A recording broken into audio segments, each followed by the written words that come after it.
que iba a ser propuesta para el Premio Nobel del año 1930 y algo. Murió antes. El que tomó la técnica de Leavitt y la aplicó justamente a la galaxia Andrómeda fue Edwin Hubble. Obviamente pudo medir la distancia en 1929, pudo medir la distancia y ver que en realidad a la distancia a la que estaba este objeto, que era enorme, eran millones de años luz, algo que nunca se veía, algo que no entraba en la cabeza ni siquiera de los astrónomos de esa época, millones de años luz de distancia. A esa distancia era una galaxia enorme, como la Vía Láctea. También nos permitió entender entonces la estructura del universo, ¿sí? Y entender que esa estrellita que habían visto los astrónomos a fines del siglo XIX en Andrómeda era en realidad enormemente brillante, comparable a las que habían visto Tycho Brahe, Kepler y los astrónomos de la antigüedad en nuestra galaxia en siglos pasados. Otros astrónomos de la época entonces concluyeron en esto que les decía, que las novas de Tycho y Kepler y otras de la antigüedad y esta estrella que habían encontrado en Andrómeda los astrónomos a fines del siglo XIX brillaban mucho más que las otras novas que se habían estado encontrando rutinariamente en la galaxia en el siglo XVIII, XIX y principios del XX, y que por lo tanto tenían que ser cosas diferentes. Había explosiones en el cielo, las llamábamos a todas novas, pero no podíamos poner a todas en la misma categoría, en la misma bolsa de objetos. Empezamos a entender, gracias a este astrónomo, Fred Zwicky, que trabajó en el observatorio de Palomar, la Universidad de California en Berkeley. En 1934, junto con un colega, ambos eran extranjeros, estaban en Estados Unidos pero eran de Europa, escribieron un trabajo crítico para nuestro entendimiento de la supernova. Primero, finalmente pusieron en imprenta, digamos, este criterio de que tenía que haber dos tipos diferentes de explosiones. A unas de ellas, las menos brillantes, las siguieron llamando novas, propusieron ese nombre, dejar el nombre que Tycho Brahe y Kepler habían usado, y a las otras llamarlas supernovas. Fueron los que originaron este nombre. Propusieron una forma en que estos objetos, las supernovas, podían explotar, y además una estrategia para estudiarlas. Zwicky, esa foto lo muestra ahí en una actitud típica, en ese momento hizo una síntesis muy grande de varios descubrimientos. Uno era que había un límite en la masa para objetos que estaban constituidos por la materia como nos hace nosotros. Objetos que tenían masa hecha por átomos, electrones, protones, núcleos, como nosotros conocemos, no podían ser arbitrariamente masivos. Había un límite. Eso fue un resultado de Chandrasekhar, otro gigante de la astronomía y la física de principios del siglo XX. El neutrón, un descubrimiento del año 32. Una propuesta de que podían existir estrellas de neutrones que había sido hecha quizás por un científico ruso, Lev Landau, en el 33 o el 34. El concepto de universos islas, estos de galaxias que había propuesto Hubble en el año 29, y hipotetizar, imaginar cómo podía ser la evolución de las estrellas, que en ese momento no se conocía, y que estos objetos que explotaban tenían que ser estrellas y tenían que estar relacionados de alguna manera con la evolución de las estrellas. Entonces, si está relacionado con la evolución de las estrellas que no conocemos, y en una galaxia hay estrellas que nacen y mueren, tiene que haber supernovas en las galaxias cada tanto, asociadas con la muerte de las estrellas. No sé cuál es el periodo con el que explotan estas estrellas, se dijo a sí mismo Zwicky. Aparentemente, por lo que pasa acá, Kepler y Tycho Brahe vieron alguna, hace siglos que no vemos alguna, quizás explote una cada cientos de años. ¿Sí? Si observo una galaxia y me quedo mirándola, en 100 años voy a ver una supernova, más o menos. Ahora, si observo 100 galaxias, voy a ver una supernova en un año. Y si observo 200 galaxias, bueno, en medio año voy a ver una, y así. Él se dio cuenta que observando muchas galaxias, si una supernova explota cada tanto en una galaxia, pero yo observo muchas galaxias, el tanto se me reduce. Cada tantito voy a encontrar una supernova. Y empezó con una búsqueda de supernovas en todo el cielo, a nivel global, un survey de supernovas que duró casi 50 años. Empezó esto como en los 30 y él mismo siguió a cargo de eso hasta los 80. ya era viejo. Descubrió del orden de 160 supernovas, midió la variación de brillo, lo que los astrónomos llamamos curva de luz, porque le hacemos un gráfico y uno ve cómo el brillo sube y después baja. Observó espectros en muchas de ellas asociados con otros astrónomos y trató de entenderlas. Una cosa curiosa, que los astrónomos seguimos pagando el precio de lo que hizo Zwicky en sus primeros años de trabajo en esto, es que las primeras 12 supernovas que Zwicky descubrió y que Minkowski, el astrónomo que trabajaba con él, observó a partir de espectros, no las entendía nadie. Estaba el espectro del objeto hecho en una cámara fotográfica, uno lo miraba, lo daba vuelta, lo ponía así, no sabían lo que era, no se entendía. Los astrónomos decían, no sé dónde está la cabeza y dónde está la cola de esto. Es decir, es como cuando uno le dan un gusano raro y no sabe para qué lado camina. Recién en la número 13 pudieron entender de qué pasaba, y es porque era un poquitito distinta. Hay una situación que está codificada en leyes experimentales de un físico ruso, Kirchhoff, que es la siguiente. Si tenemos un cuerpo caliente, acá lo llaman black body, pero podrían imaginar un cuerpo caliente, puede ser un gas caliente, un hierro caliente, muy caliente, lo que sea, y observamos el espectro que emite, vemos esto. Es un espectro que los astrónomos llamamos continuo. La luz pasa del violeta, azul, verde, amarillo, rojo, sin solución de continuidad, toda seguida, ¿sí? Esto es un espectro continuo. Si tenemos una nube de gas que está a una cierta temperatura, más fría que este cuerpo que tenemos acá caliente, y observamos el espectro de esta nube de gas, vamos a ver un espectro de líneas.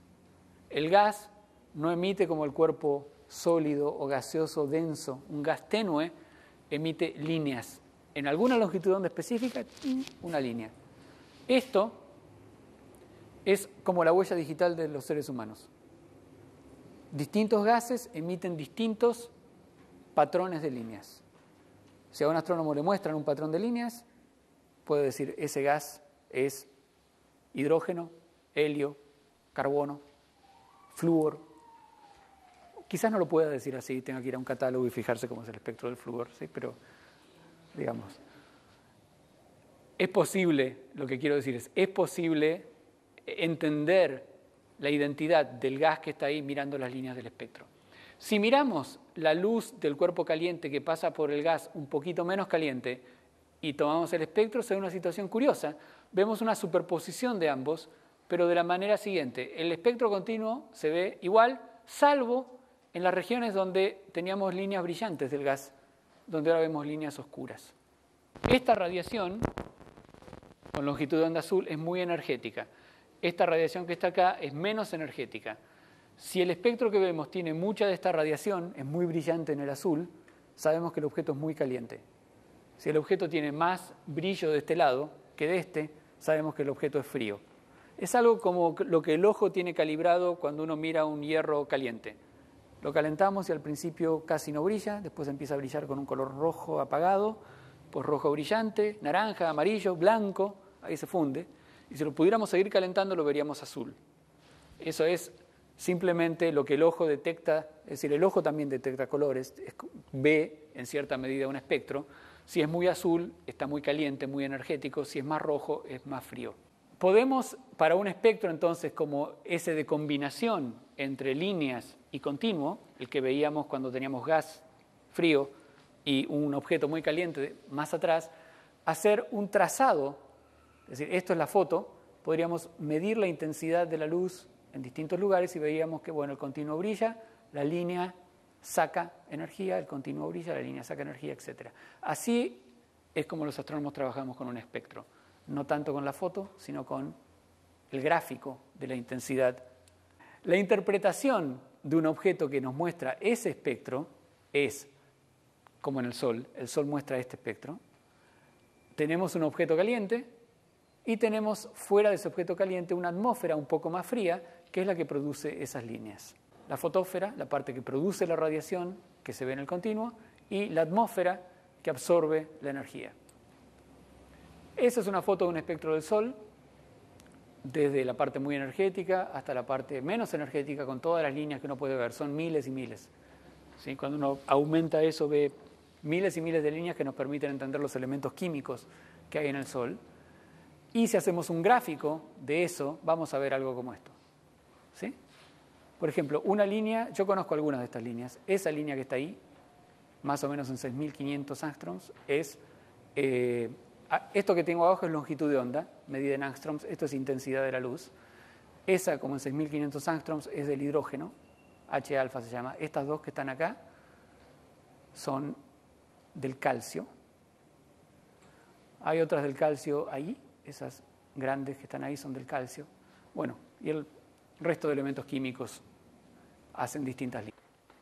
Zwicky siguió trabajando básicamente desde finales de la década del 30 hasta los 80, que murió, pero los primeros años fueron de acumulación de datos. No entendíamos muy bien lo que eran las supernovas. Sí había una cosa clara, las supernovas del primer tipo que había encontrado Zwicky eran todas muy, muy parecidas.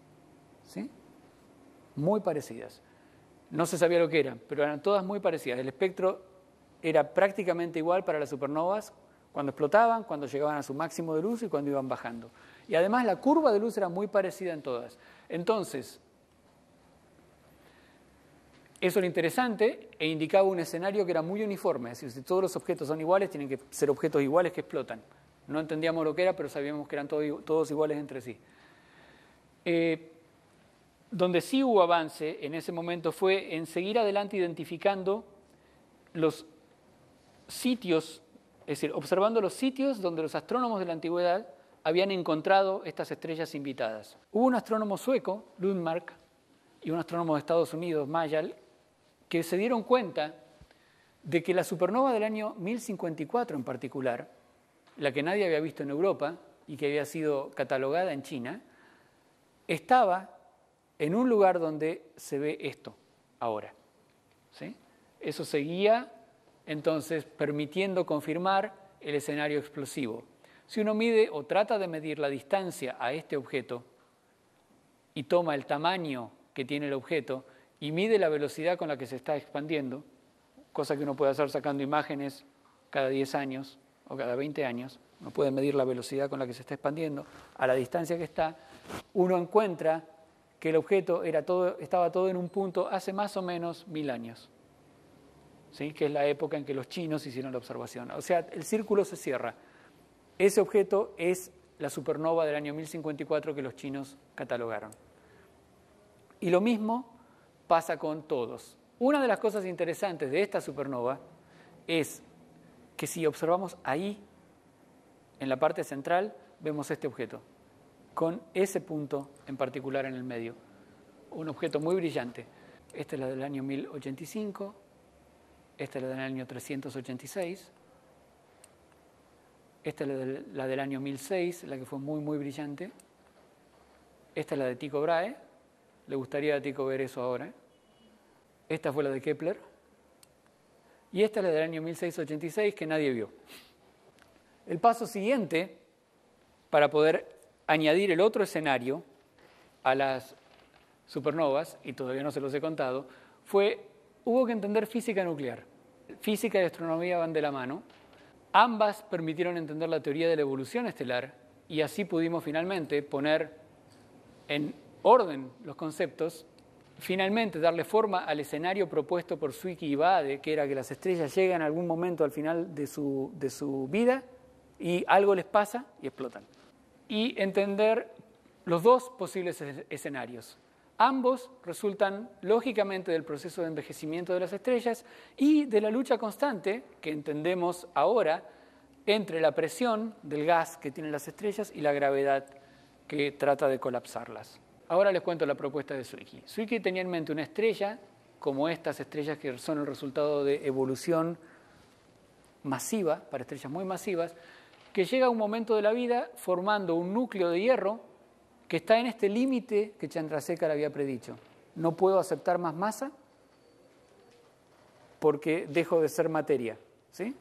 La gravedad ya me apretaría tanto que pasaría a transformar mi materia de materia normal a neutrones. Ahora, la estrella sigue evolucionando, sigue perdiendo energía y sigue cayendo materia de estos elementos menos pesados. Acá tengo un núcleo de hierro, silicio, oxígeno, neón, carbono, helio e hidrógeno. Sigue cayendo materia. Finalmente, el núcleo sufre esta transformación de electrones y protones a neutrones. El cambio de densidad es enorme. Los átomos y la materia degenerada es enormemente densa y pesada, pero los neutrones son mucho más densos y más pesados. Por lo tanto, asociado con la neutronización del hierro y el paso a estrella de neutrones, está un cambio de tamaño. Este objeto, el núcleo de hierro, tiene un tamaño típico de un planeta como el nuestro. El núcleo, si es de neutrones, tiene un tamaño típico como una ciudad, decenas de kilómetros. Podrían imaginarse una ciudad grande de acá, es ese tamaño. Imagínense meter la masa del Sol y media, un 50% más, en un tamaño como el de la Tierra, es enormemente denso. Imagínense llevar eso a un tamaño como este, es enormemente denso, mucho más. Y además, este proceso tiene lugar a una velocidad pasmosa. Es decir, sucede en menos del orden de un segundo. La materia empieza a neutronizarse y pasa de ser materia degenerada a ser materia de neutrones en un segundo. La estrella, que había evolucionado a lo largo de algunos millones de años, desde nacer hasta esta configuración, estaba en equilibrio. Toda la estrella apoyada en este núcleo de hierro. De golpe, en un segundo, se le va el núcleo de hierro. ¿Sí? Es como si ustedes le sacan el piso antes de que se den cuenta. Se caen. Y el resto de la estrella hace exactamente eso, caerse contra ese núcleo, que es extremadamente denso. No le recomiendo a nadie chocarse contra una estrella de neutrones. ¿Sí? Ese choque era lo que imaginaba Zwicky que tenía que provocar la eyección de la materia y la explosión de la supernova. Voy a poner unas ecuaciones ahí nomás para mostrar que además de conceptos podemos hacer cálculos con la mecánica. La energía del objeto con este tamaño se llama energía potencial gravitatoria del objeto, se calcula con esa fórmula, muy aproximadamente da el resultado correcto, y es la masa del Sol dividido el tamaño del objeto. Esto es lo importante, la masa que tengo dividido el tamaño que tengo por una constante aquí. Cuando paso a ese lugar tengo la misma masa porque la masa no cambió, pero el tamaño ahora pasó de ser 12.000, 14.000 kilómetros a ser 10 kilómetros. La diferencia de energía entre esa configuración y esta es enorme. Acá la calculamos, como esto es chiquitito, así que esto es grande, esto es más grande, así que esto es muy chiquitito en comparación, es básicamente ese número que está ahí. Esa es la energía que tengo disponible para hacer volar toda la estrella. Esa energía es enorme. Esto es un modelo cartoon del colapso, entonces tenemos el núcleo que se va para adentro, se hace chiquitito, la materia que cae, la materia que rebota contra el núcleo, la materia rebotando se va pegando contra la otra materia que viene y cada vez rebota más materia y sube más materia y empuja más materia. Finalmente se puede formar una onda de choque en algunas circunstancias, no en todas, pero en algunas circunstancias se forma una onda de choque, una explosión, y esa onda de choque barre para afuera el resto de la materia que venía cayendo, la empuja para afuera y le da energía de escape, la misma energía que necesita un cohete para escaparse de la Tierra, es decir, le da tanta energía que puede vencer la gravedad que la mantenía en la estrella y salir volando. Además, la onda de choque comprime y calienta la materia, lo que la hace producir nuevas reacciones termonucleares y fabricar elementos químicos que no habían podido ser fabricados en la estrella anteriormente. Una de las cosas curiosas de la evolución estelar es que las estrellas más masivas pueden llegar a formar hierro en el centro y nada más que eso. Justamente por eso colapsan. No pueden seguir haciendo reacciones termonucleares exotérmicas porque el hierro, si uno quiere agarrar dos átomos de hierro y hacer un átomo más pesado, tiene que darle energía. La estrella no lo puede hacer. Lo que sí lo puede hacer es la supernova. La supernova, en la onda de choque, entonces tiene energía de sobra, comprime la materia, comprime átomos de hierro que estaban en la materia y puede formar átomos más pesados que el hierro en el paso este. No solamente lo forma, sino que además le da la velocidad suficiente para tirarlos al espacio. En el año 60, dos astrónomos ingleses, Hoyle y Fowler, se les ocurrió que una posibilidad para un escenario explosivo eran estas estrellitas enanas blancas que estaban en el límite de la masa que puede tener un objeto formado por materia, pero si estaban constituidas por una mezcla de carbono y oxígeno. ¿Por qué? Porque si estas estrellitas, de alguna manera, yo las hago engordar, les pongo más masa encima, las puedo llevar a una situación donde colapsen un poquito más, como le pasa al núcleo de hierro, y finalmente se neutroniza. Pero estos objetos, lo que les pasa si uno los comprime un poco más, en vez de llegar al punto de compresión enorme del hierro y neutronizarse, antes de eso se calientan lo suficiente como para que el carbono haga una reacción termonuclear. Pero como son objetos de materia degenerada, la reacción termonuclear tiene lugar en una configuración tan densa que produce una reacción en cadena. En vez de producir una reacción termonuclear estable, como en el Sol, produce una reacción termonuclear que se desboca, como la que pasa en una bomba. Entonces, esta configuración, más algún surtidor de materia, podría llevar a las enanas blancas a ser inestables y explotar como una supernova. También la energía uno puede calcular, conociendo física nuclear, cuál es la energía que una estrella como esta explotando de carbono tiraría al espacio, y si esa energía es suficiente como para hacer volar a la estrella. Y sí, hay energía también de sobra para hacer volar a la estrella, brillar y producir el espectáculo que los astrónomos vemos. La pregunta es, ¿cómo hacemos para tomar una estrellita enana blanca de estas que tenemos acá y llevarla al punto de ser una supernova? Hay una flechita ahí que nos muestra. Y la idea que surgió fue, bueno, combinar una estrellita enana blanca luego de su evolución con otra estrella. Si tengo dos estrellas, una como esta y otra como esta, que nacieron juntas, van a vivir juntas evolucionando, una girando alrededor de la otra. Una de ellas sigue su evolución y finalmente se convierte en enana blanca, pero si la otra está lo suficientemente cerca, en algún momento cuando engorde y se haga una estrella gigante, puede pasar a tirarle masa a la otra, ¿sí? Puede formar una configuración como esta.